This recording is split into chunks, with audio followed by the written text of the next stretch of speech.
Saya meyakini bahwa tetap saya harus punya imam. Itu manawis berarti halal, darah sampean itu sudah halal, sampean itu sudah murtad. Iya. Itu adik saya sendiri itu. Itu adik saya sendiri balik daerahnya. Ayo, kalau memang itu benar, LDI itu memang berparadigma baru dan memang Islam yang benar-benar jamaah yang benar-benar yang diperintahkan Allah Rasul, monggo terbuka. Semua umat Islam itu pengen masuk surga. Assalamualaikum warahmatullahi wabarakatuh. Nama saya Muhammad Soleh, asal dari Sidoarjo sebenarnya, tertinggal di Banyuwangi tahun 95, usia 55 sekarang, sudah 23 tahun di Banyuwangi. Ini istri saya yang asal mulanya kenalnya ya jadi saya dari Jokam, istri saya juga sebagai mubalighot. Pada waktu itu akhirnya terjadi perjodohan antara saya dengan istri saya ini.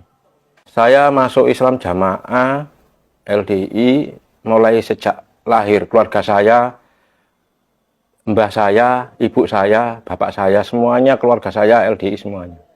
Jadi saya dilahirkan, namun saya dulu diasuh oleh kakek saya yang beliaunya bukan LDI. Tapi qadarullah terakhir mau meninggal masuk di LDI. Nah, itulah akhirnya saya juga ikut di LDI. Karena keluarga saya semuanya LDI. Kalau saya ya dari lahir LDI. Bapak saya mubaleknya LDI, ibu saya mubalighotnya. Bapak saya aslinya Burengan, ibu saya Tulungagung. Nah, itu sama-sama. Jadi saya dari bayi LDI, diajar di LDI, mondoknya juga di LDI. Saya jadi mubalighot mulai tahun 90 ya sampai 5 tahun saya tugas. Itu 5 tahun, akhirnya menikah dengan Pak Soleh. Ya kenal di Kediri waktu itu asrama apa itu? Asrama Hadis Tirmidzi. Ya, Hadis Tirmidzi. Itu kenal sama Pak Soleh. Terus akhirnya kami menikah. Terus tinggal di Banyuwangi. Awal mulanya kan di LDI itu setiap ada yang keluar diumumkan di pengajian ya, Mas.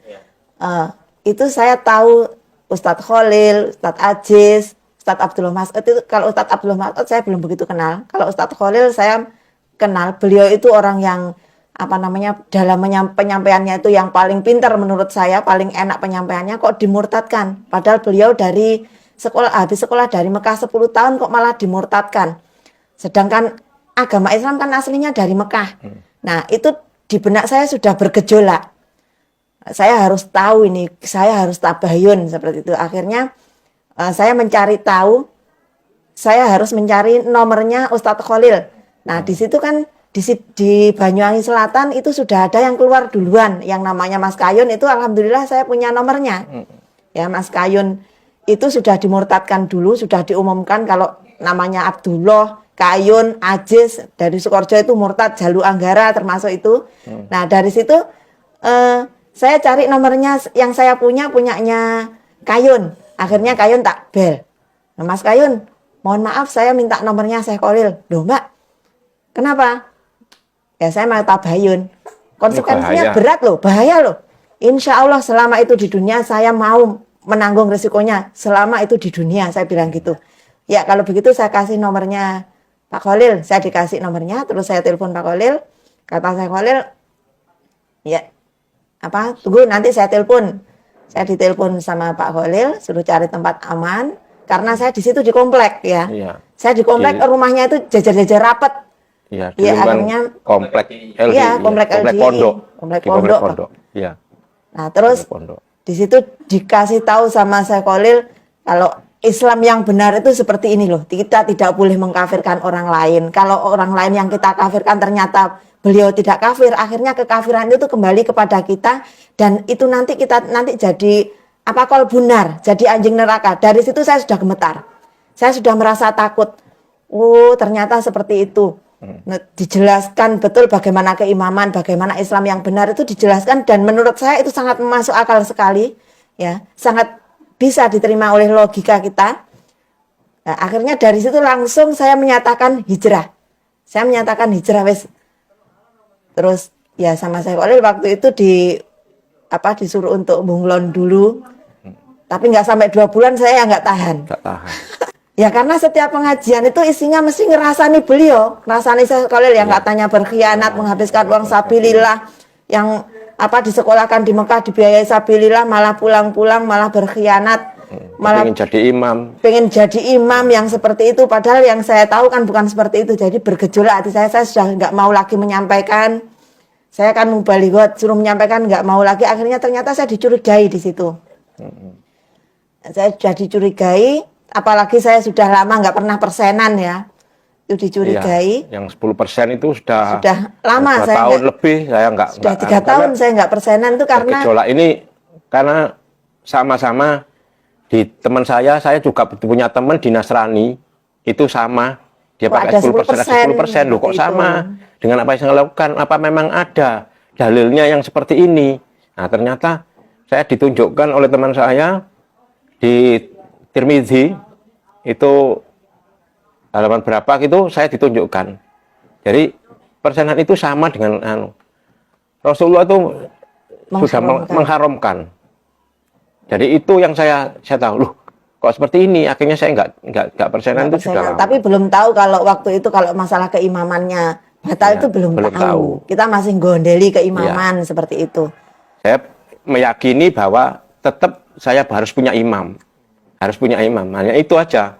Yang penting saya tetap di dalam jamaah di LDI, tapi saya harus punya imam. Tapi hati saya sudah berontak sebenarnya. Kayak ngerasani kok itu sebenarnya sudah sejak Pak Mauludin dimurtadkan. Itu sama sekali mulut kami itu ndak mau ikut-ikutan. Ya, sejak itu karena saya tahu betul siapa Pak Mauludin, itu guru saya waktu di pondok. Saya tahu beliau itu orang yang menurut saya orangnya itu orang yang betul-betul menjaga, orang yang tawadhu ya. Nah, makanya begitu Pak Mauludin dimurtadkan, Ferry itu kan supirnya Pak Mauludin itu keponakan saya. Tak telepon dia. Saya telepon Ferry, kok iso Pak Mauludin murtad? Kenapa? Saya dijelaskan, wis Mbak gak usah banyak tanya, nanti sampean tahu sendiri. Cuma gitu Ferry. Ferry pun ternyata ya keluar dari LDI. Yang saya tahu terus cerai sama ponakan saya itu cerai. Nah dari situ saya nggak mau sama sekali menjelekkan, menjatuhkan Pak Mauludin itu nggak mau. Karena saya di samping saya nggak tahu sendiri, ya keyakinan saya pokoknya saya nggak berani lah ngomongkan jelek tentang Pak Mauludin itu saya nggak berani. Jadi kalau ada orang cerita nasihat-nasihat, saya nasihat sama sekali nggak pernah saya mau kayak memurtadkan, menyinggung beliau-beliau itu saya nggak pernah mau. Ya, karena menurut saya, iku jenenge ya podo yang ngerasani. Ya, cuma pemahaman saya seperti itu waktu itu. Tapi semakin bergejolak, ketika saya diseruni itu, awal-awalnya bergejolak itu saya diseruni waktu itu akikahan anak saya, akikahannya cucu saya. Nah di situ kok dia cerita, ada yang cerita besan saya itu cerita saudaranya yang di Jakarta. Gara-gara ketemu Syekh Khalil insya Allah itu dimurtadkan terus diusir dari rumahnya sendiri. Kok parah seperti itu? Saya gitu, kok parah yo?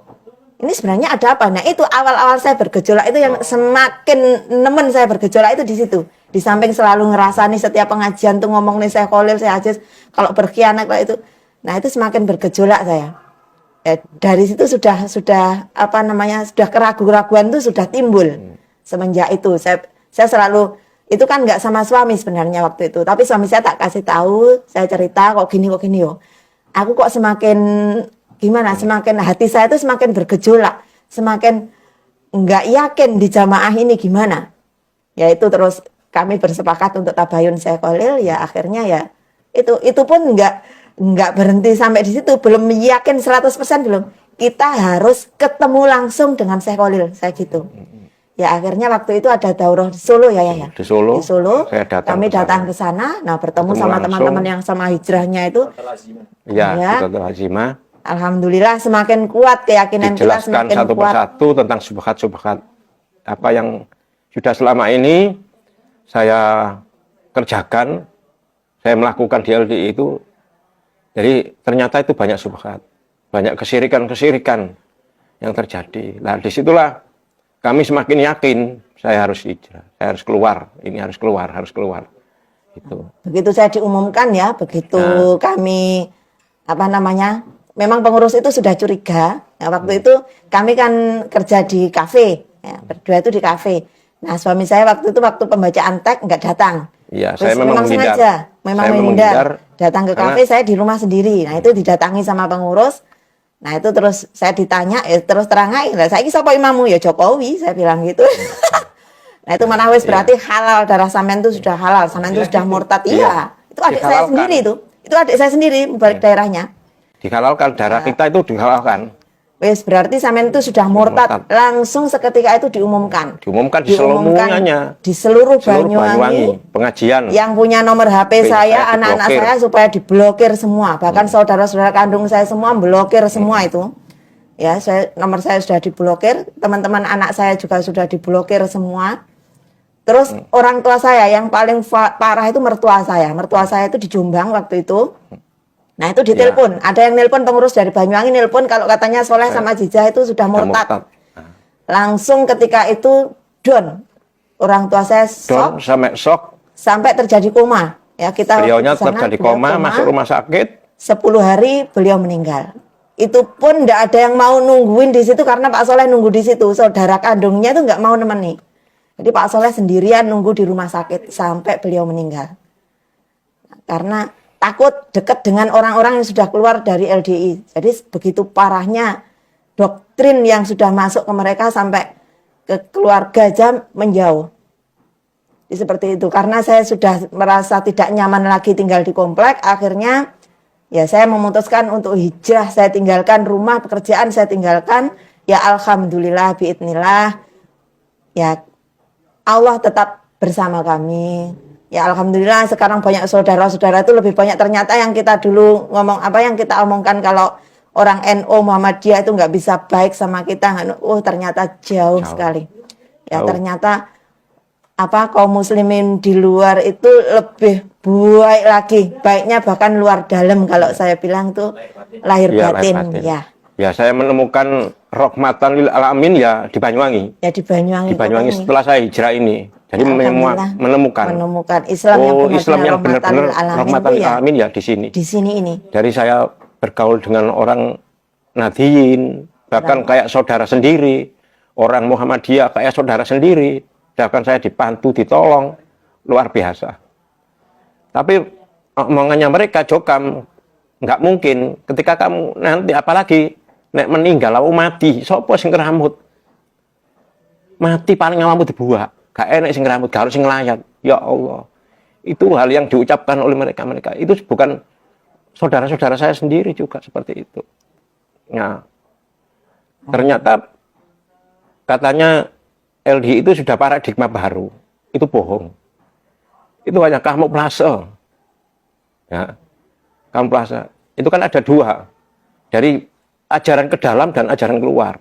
Kalau keluar, Masya Allah luar biasa. Saya ini dakwaan saya sebagai wakil kelompok waktu itu. Dan PAC, pimpinan anak cabang. Saya bergaul dengan aparat pemerintahan itu saya sudah setiap hari itu memang pekerjaan saya untuk menggambui.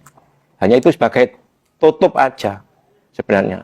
Jadi dusta di LDI itu boleh diperbolehkan kalau untuk itu. Halal kalau kita berdusta. Padahal ajaran Rasulullah tidak pernah membimbing umatnya untuk berdusta. Tapi JLDI kok sampai dusta. Itu dulu saya yakini memang benar-benar itu memang iya. Saya anggap di luar ini tetap salah. Yang memang benar ya JLDI.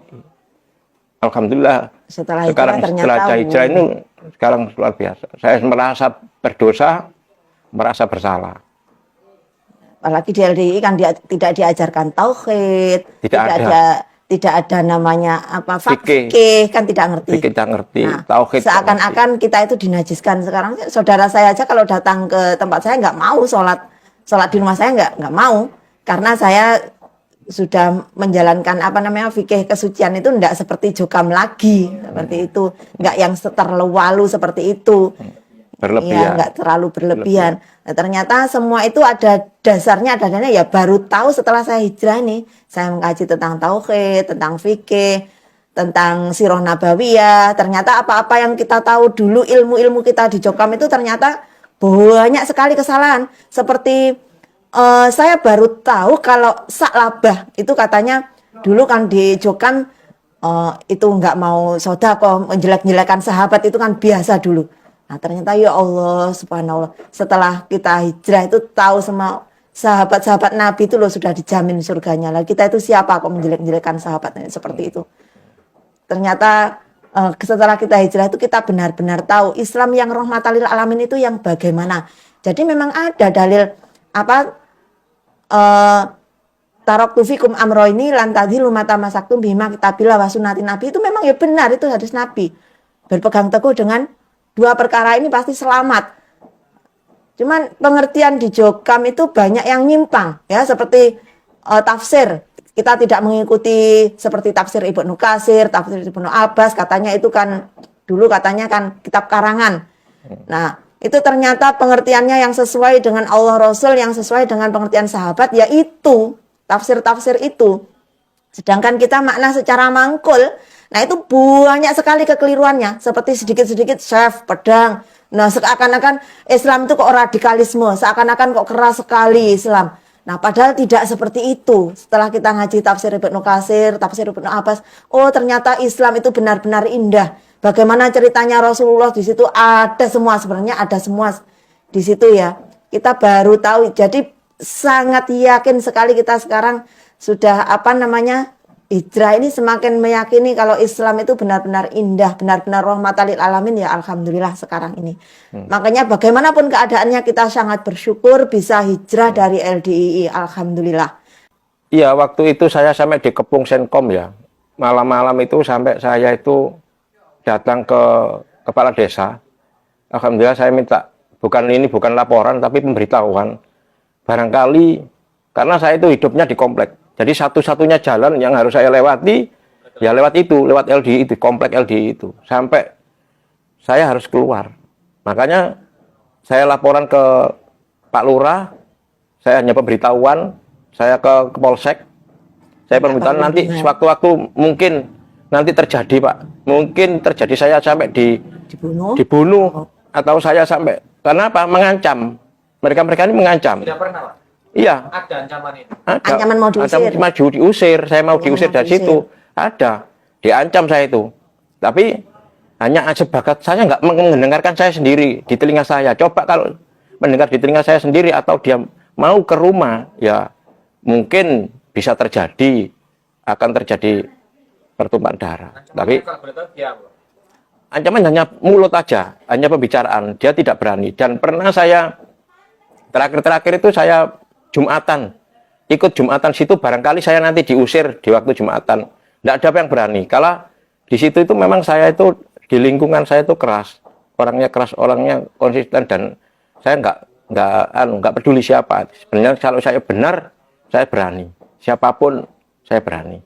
Namun pada waktu saya Jumatan, saya hanya tidak pindah orang itu yang biasanya akrab dengan saya dari waktu Jumatan dia pindah. Dan situ wong murtad kok masih Jumatan yang gini. Nah itu terdengar di telinga saya. Bahkan saya dikeluarkan dari grup lingkungan itu, saya panggil anaknya yang mengeluarkan saya itu. Padahal dia nggak berani. Bukan saya Pak yang mengeluarkan sampean, karena saya disuruh mengeluarkan. Nah itu rencana itu malamnya itu mau ada gerakan sebenarnya. Mau ada gerakan pengusiran. Mau ada pengusiran, saya harus diusir dari situ, dari lingkungan, karena memang dia itu siapa? Saya itu punya hak di situ. Rumah saya sendiri, sertifikat atas nama saya. Nah itu mau diusir dari situ, makanya saya harus bilang ke kepala desa itu, nanti itu saya dilindungi. Kalau nanti kamu ada apa-apa, langsung telepon saya ya. Polsek siap, kepala desa siap. Betul-betul dilindungi. Tapi saya sudah merasa sangat tidak nyaman. Waktu itu tidak nyaman, saya nggak bisa ibadah dengan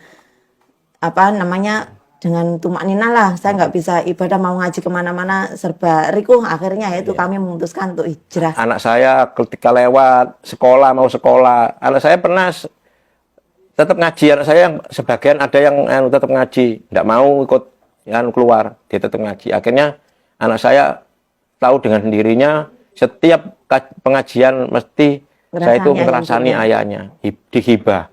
Jadi itulah anak saya timbulnya, kok wis pulang? Iya wong masa ngaji kok ngibah tok. Ngerasani sampean ya ayah karo ibu dirasani terus, diomongin terus neng pengajian. Nah, akhirnya saya diam aja. Ya situlah Dek, kalau kajiannya seperti itu memang. Sekarang akhirnya alhamdulillah dia gak mau ngaji lagi sudah. Karena seperti itu. Anak-anak saya yang SD yang murtad, murid kolil murtad, kafir itu hal yang biasa. Sampai anak saya nggak mau sekolah beberapa hari. Saya sampai laporan ke sekolahan. Sampai di sekolahan saya juga melaporkan barangkali, mohon maaf Bapak, Ibu, wali kelas. Anak saya nggak mau sekolah karena ini. Saya ceritakan karena anak saya dibully di sekolahan. Dari sekolahan itu memang mayoritas orang LDI. Jadi makanya anak saya dibully. Fisik dan otomatis terganggu anak saya tuh, mentalnya terganggu.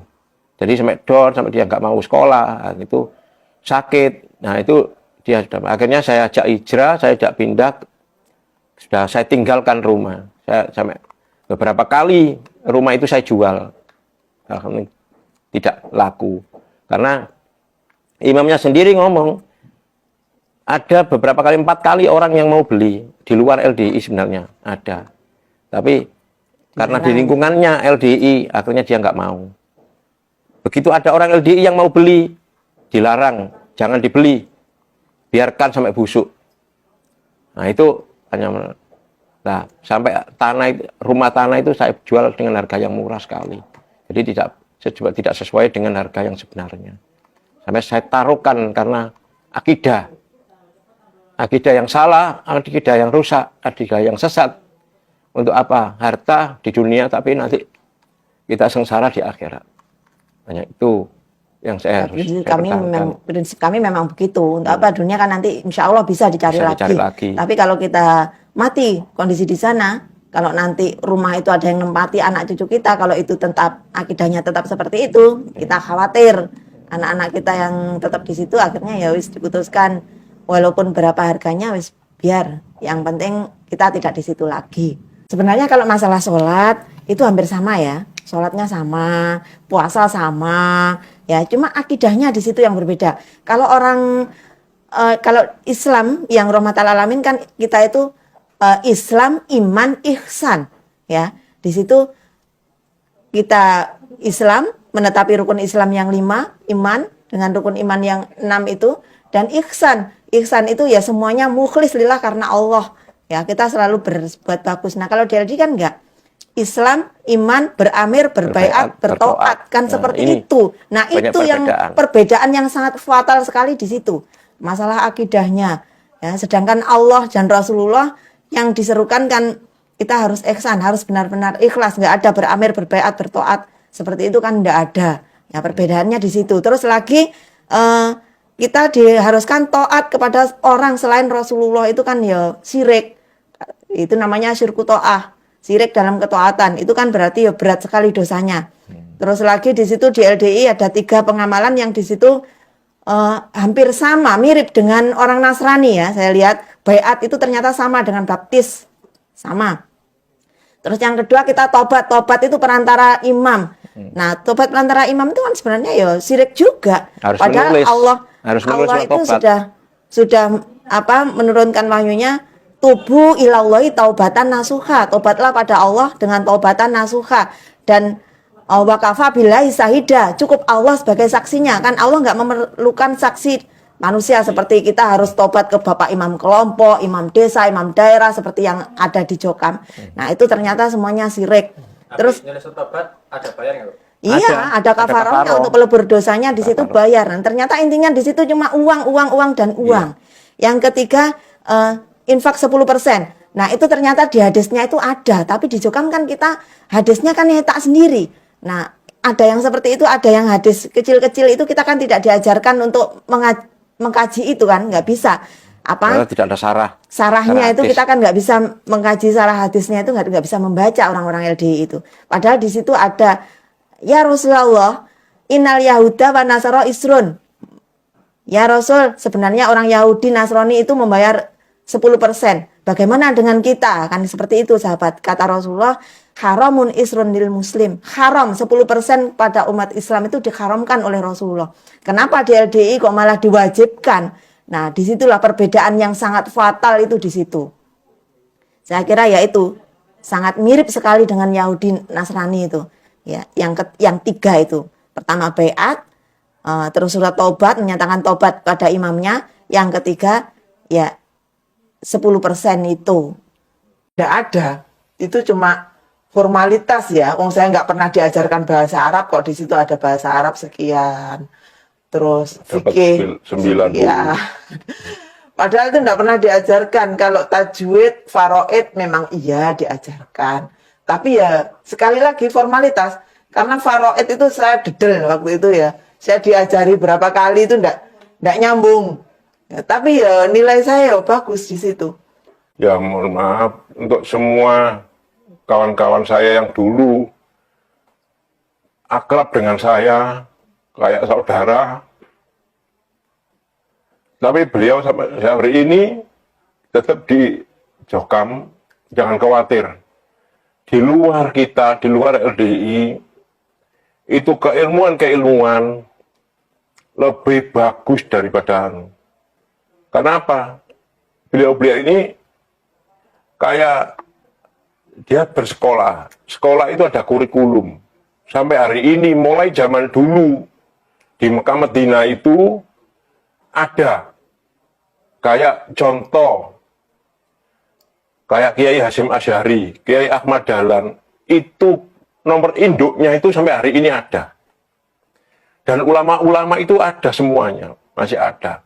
Nah itu yang sekarang yang dikaji oleh Ustadz kita yang sudah dimurtadkan itu, Ustadz Khalil, Ustadz Aziz, Ustadz Abdul Mas'ud, itu semuanya ada. Jadi tahu, kalau mohon maaf, di LDI, Pak Nur Hasan, katanya punya sanad, sampai sanadnya hilang di becak itu, apa yang tadi? Nggak ada, itu bohong semuanya. Ya. Teman-teman saya yang hijrah atau saudara-saudara saya yang masih di dalam Jokam, ayolah berpikir yang sehat. Kalau memang itu benar, yang disampaikan di LDI itu benar, mohon semuanya terbuka dengan umat Islam semuanya. Semuanya orang-orang ini yang ada di bumi ini semuanya kepingin masuk surga. Kenapa kok ditutupi? Kok dimiliki sendiri, kok dikapling sendiri. Kalau mau, kita kan harusnya terbuka dengan umum, kayak muslim-muslim yang lainnya. Dibuka, ilmu itu dimanfaatkan supaya bermanfaat bagi orang lain. Kan seperti itu. Kalau di Jokam kan ditutupi, menyendiri, tidak mau terbuka dengan orang lain. Ada terbuka dengan yang di luarnya saja, yang harus ada fatona bitona. Kalau ke orang luar, di luar LDI, baiknya luar biasa. Setelah hijrah kayak saya seperti ini, sudah kayak ketemu anjing. Kayak kita itu ke sampah, sudah tidak berguna lagi. Mohon teman-teman yang saya masih di dalam Jokam, di dalam LDI, atau saudara-saudara saya, ayolah berpikir yang sehat, dengan akal yang sehat. Kita hidup sekali, jangan sampai kita menyesal nantinya. Itu aja. Ya, kalau pesan saya untuk saudara-saudara yang masih ada di Jokam, marilah kita sekarang ini sudah ada di dunia yang semua serba terbuka. Ya, keilmuan semua sudah ada di YouTube ada. Jangan mau dikelabui oleh siapapun yang di situ dasarnya tidak kuat. Tidak boleh lihat YouTube, tidak boleh, itu bohong. Itu semua untuk menutupi kebohongan-kebohongan yang ada di situ. Jadi silahkan lihat di situ di YouTube. Nah, di situ ilmu sudah terbuka. Bagaimana kita kalau kepengen jenengan semua tahu bagaimana LDI yang sebenarnya seperti dulu yang saya yakini Bambang Irawan itu pemberontak, Bambang Irawan itu seperti ini, seperti ini. Nah, kita lihat di YouTube semua ada, semua terbuka. Bagaimana sih sebenarnya Bambang Irawan itu siapa? Siapa Pak?